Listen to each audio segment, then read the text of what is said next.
Chris, what is our third main topic today? This comes from Brian Meadows. Welp, the self-fulfilling prophecy is coming to fruition. No! Morbius's Embargo drops on Thursday at 8 p.m. Showtimes will have already started hours before in some parts of the country, so this does not look good for the movie. Please tell us how badly this bodes for the film. Thanks and love you guys. Speaking of the Oscars, 2023 Academy Award winner Morbius. I'm telling you, I still believe in Morbius. I'm still excited for Morbius. At least I'm trying to convince myself to be. I've been excited for Morbius for years now. Really excited for this movie. I've loved the clips. I've loved the trailers. I think this thing looks great.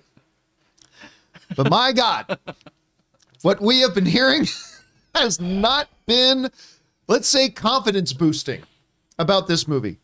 And, you know, we heard some negative reactions coming from some people who saw an early fan screening, all that kind of stuff. I've been waiting for the review embargo to drop.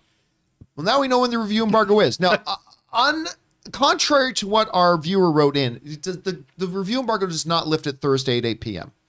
The review embargo lifts on a not that much better Wednesday at 8 p.m. Eastern Standard Time.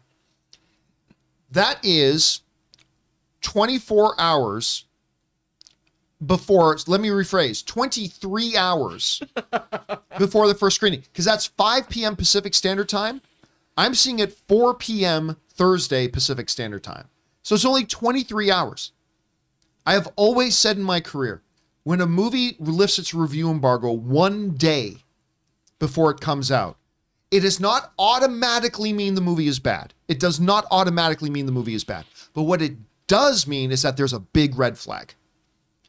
Because it means that the studio does not want the word going out about what critics think about this movie. They want to cut it as close as possible to that. And again, I am not saying Morbius is bad. I have not seen it. For all I know, this is going to be the single greatest movie, nay, human experience that we have ever had. That this movie will single-handedly elevate the human species to the next level of evolution. It's going to be amazing. We're going to be weeping and crying and joy. Someone needs to take that shovel away from John, because he's digging a bigger hole as he speaks. I believe. Listen, I'll tell you what. This is not a good sign. This is not a good sign, like, at all. Because now, here's the thing. When you lift your review embargo, what you are telling the world is two things. When you lift the review embargo one day before the movie comes out, you're telling the world, number one, we do not believe in our movie. It's just that. If you believed in it, you would let it come out 3 days before it comes out, a week before it comes out, something like that. You tell the world that we believe in this movie because we believe the people we elect to go see this thing early are going to enjoy it and have a good time, and they're going to spread the good word. That's what you're telling the world. But instead, they're telling the world, hey, everybody, just so you know, we have no faith in this movie. We've been trying to feed off the excess believability that John Campea has had for our film. We've been trying to feed off that positive energy, but it's not enough because we don't believe in it. And if the studio don't believe in the movie, why the hell should we? The second thing that it tells us is the active opposite of it. It tells us that the studio has an active belief that if we do let word get out about this prior to when people will be committed to buying their tickets, people will not want to watch our movie. Not only is it saying that we don't have a lot of faith in it, it's saying we actively have zero faith in it. We actually believe it will hurt us if we let people know how our movie is. Now, again, there have been a few very, very rare exceptions to this rule. There have been a couple of times in my life when I remember a review embargo dropping one day before the movie comes out, and the movie's actually ended up being pretty good, but that's like 1%.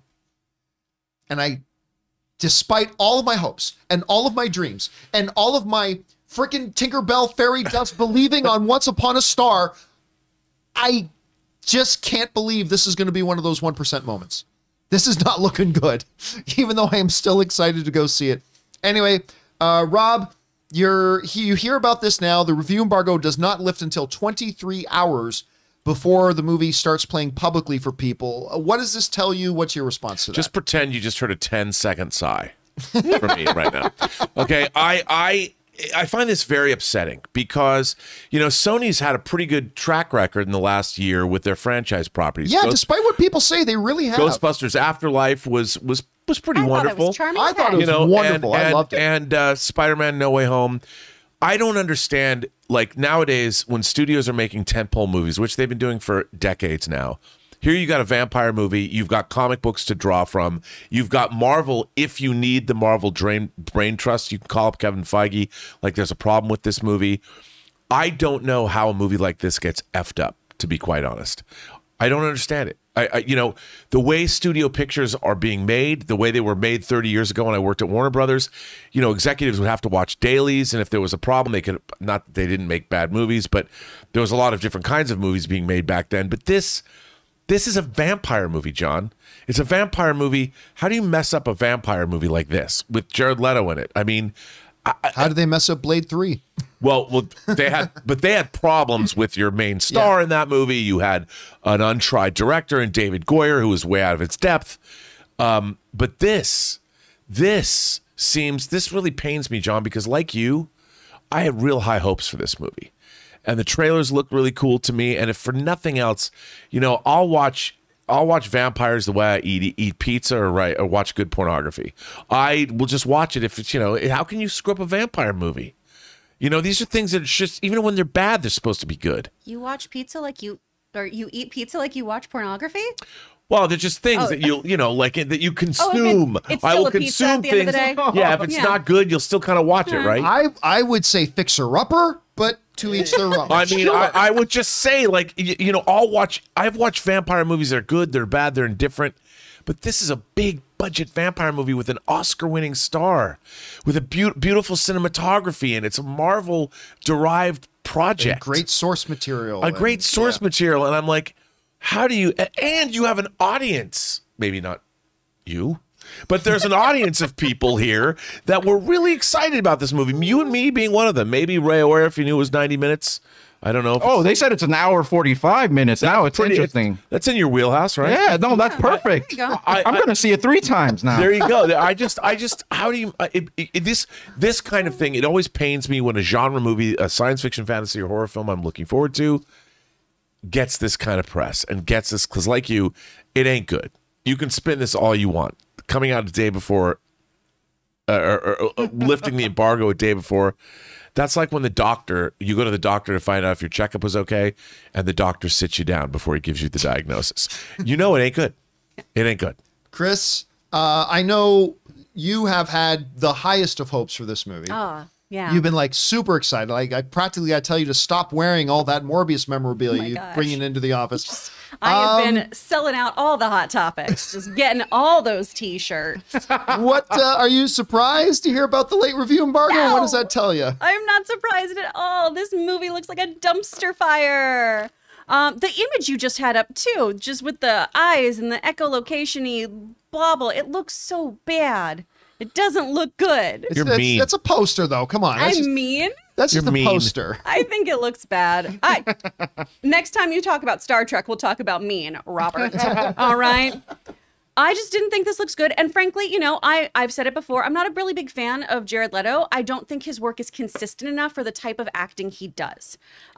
He is a very, very big proponent of being a method actor. And I'm from the Robert Pattinson school of thought on that. I never hear about people using method when they're being lovely human beings. It's always to justify them being kind of a dick on set. And if your work isn't every single time Daniel Day-Lewis caliber, I don't want to hear about how you're a method actor. You know, you're in a band, Jared. Enjoy your band. Enjoy your weekend getaways that you do with that band. Your Camp Mars cult Camp Mars with adoring women. This just never looked very great to me. And hopefully I'll go in and I will be changed. Maybe I'll go, oh my gosh, that actually was a movie. But that 1% number you were talking about, John, I'm with you on that. Movies typically, with this late of a review embargo, do not do well. Ray, I got to ask you, I mean, runtime aside, which is very much a Ray kind of runtime, where's your expectation level been? And now that we're hearing all the things we're hearing, are you expecting to like this movie when you go into it? I don't think so. Like, I was just thinking about it, and it sounds like, you know, like a boxer who finally gets that title fight. You know what I mean? But he has like the fight before the tune-up fight. It sounds like Sony having the success from Venom and the Spider-Man movies. They announced Kraven. It sounds like they're looking at that end game of Spider-Man versus the Sinister Six or whatever they have planned, and are just going to rush through these movies and just put them out there so they could have that payoff at the end. Do you understand what I'm saying? That's a common theory, but I don't buy that theory, because for you to have Morbius wouldn't be part of any Sinister Six because they're playing him as an anti-hero. Venom can't be part of a Sinister Six because he sees himself as a hero. Or just whatever at the end. Yeah, but a lot of people seem to think that. I don't know. See, one of the complaints I've not heard about Morbius was that it felt rushed. I've not heard one thing about. I'm just hearing it's bad. Yeah. I'm not hearing it's bad because it's rushed. I'm not because after the Amazing Spider-Man 2, which totally felt like they were just trying to throw in as much as they could to set up a Sinister Six movie. I think Sony's become very sensitive to that. Mm-hmm. And among all the mistakes it sounds like they're making, that might not be one of them. At least I hope it's not one of them. But you said that they said all the Spider-Man connections didn't make sense. Like a lot of people are saying. Again, I haven't seen it. Okay, but I guess we can't really say some that. unconfirmed reports are saying that that's the case. Well, I don't know. We'll find out. I do think this does not bode well for Kraven the Hunter or that. What other movie? Someone said there was another. They're doing the Madam Web movie. Madam Web. You're kidding No, me. isn't that cool? But I don't think it bodes well for their future standalone villain movies, because the Venom movies are unto themselves. This would be a lesser known character than Venom, and if this fails, do they move forward with Kraven the Hunter and wait, what was it? No, seriously though, absolutely they do. Absolutely they do. Because they? it would be 1 out of 3. It would be 1 out of 3 that kind of fails. So yes, you do not do what Warner Brothers used to do. You don't have a plan, start running with a plan, and then when one thing goes wrong, go, oh my God, we got to change our plan. Well, I don't think that, but it's not necessarily that they're gonna. I think the problem is if this movie fails. Look, Venom is its own thing. Venom is different than Morbius, Kraven, and Madam Web. Morbius, Kraven, and Madam Web are far down the tier of villainous characters as far as Marvel is concerned. Venom is a marquee character. Venom has had his own book, and a long-running book and many series that have been successful that people love. Whereas Morbius, Kraven, and Madam Web are all kind of supporting characters. And there's been a Morbius the Living Vampire book, but it's not as well known. I just wonder if maybe this strategy, they're not going to change their plans, but they can always rethink their plans. And how are they going to do it? I don't think they will. But the one thing they need to do, is, I tried to be optimistic about this. Me too. Yeah. But they need to really stop and think about who they're hiring to put these movies together. The screenwriter of this movie, and again, before when we covered this, I tried to be positive. I really did about them screen. But the reality is this. The screenwriter they hired, here are his credits. Dracula Untold. The Last Witch Hunter. Power Rangers, which frankly I kind of liked the 2017 Power Rangers, but it did not blow things up and do great things. And Gods of Egypt. Oh. Yes. But this is his credit list. Dracula Untold, The Last Witch Hunter, Gods of Egypt, and Power Rangers. Now, granted, he also wrote 7 episodes of that Netflix series Lost in Space, which isn't bad. No, I liked it. But if you're Sony, don't get me wrong, we've seen lots of writers who write some bad stuff, but they also got a bunch of good stuff, right? Bad stuff, good stuff. Like What's your Akiva pitch? Goldsman. Yes, that's fine. But when you have a property like Morbius and you get a writer in front of you and the only thing that's on their resume is Dracula Untold, Last Witch Hunter, Power Rangers for a lot of people, and Gods of fucking Egypt. Hey. All due respect, Hey. Rob, I know you like it. You like it. But, at what point do you go, maybe we really need to reassess who we hire to put these movies together. Because I think a lot of people, in the midst of all my optimism, a lot of people were trying to warn me saying, dude, look who's writing this thing. How can you be optimistic? I just am.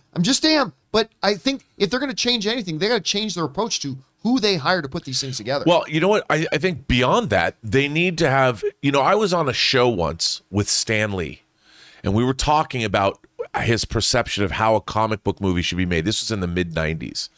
And I said to him, we were on this debate kind of, and I said, the person who plays Peter Parker is the heart and soul of the character of Spider-Man. And even Stan Lee said, no, it can be in a costume. It can be any actor.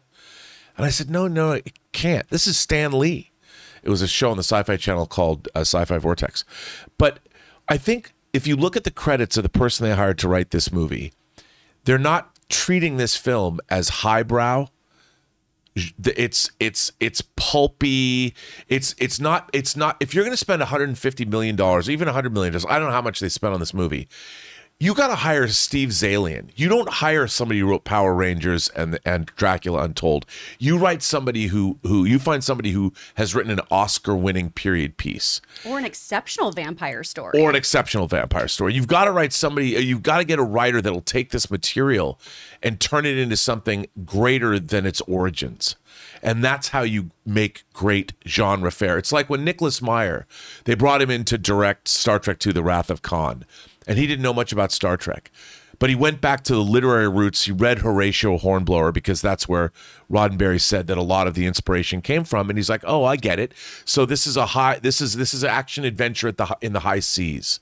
And he made basically a nautical thriller about two giant sailing ships going after each other, like Master and Commander was.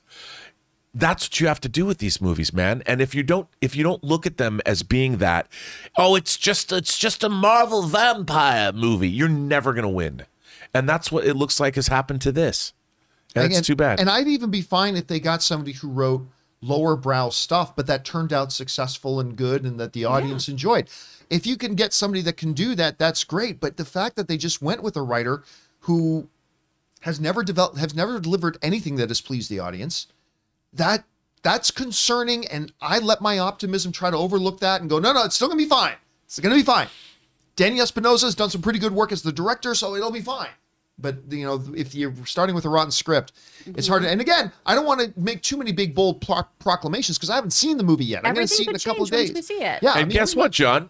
It still might be pretty good. We might walk out of it saying, screw what everybody else says. This movie's great. Chris Carr does not believe that. I don't. But I might come out of there like, wow, that was actually decent. Anyway, guys, question is for you.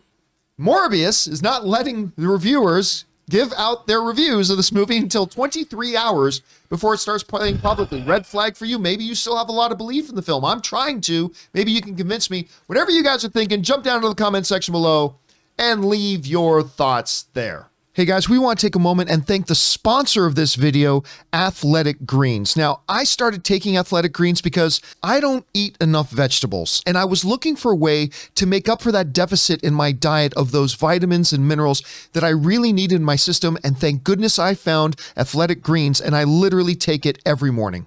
You see, with one scoop of Athletic Greens, you're absorbing 75 high-quality vitamins, minerals, whole foods, source superfoods, probiotics, and adaptogens to help you start your day right. This special blend of ingredients supports your gut health, your nervous system, your immune system, your energy, recovery, focus, all the things. And my wife got onto it, and now she absolutely loves it. You know, tons of people take some kind of multivitamin, and it's important to choose one with high-quality ingredients that your body will actually absorb, like Athletic Greens. So right now, it's time to reclaim your health and arm your immune system with a convenient daily nutrition, especially heading into the flu and cold season. It's just one scoop and a cup of water every day. That's it. No need for a million different pills and supplements to look out for your health. To make it easy, Athletic Greens is going to give you a free 1-year supply of immune-supporting vitamin D and 5 free travel packs with your first purchase. All you have to do is visit athleticgreens.com/Campea. Again, that's athleticgreens.com/Campea to take ownership over your health and pick up the ultimate daily nutritional insurance. And thank you to the folks at the Athletic Greens for being a sponsor of the John Campea Show.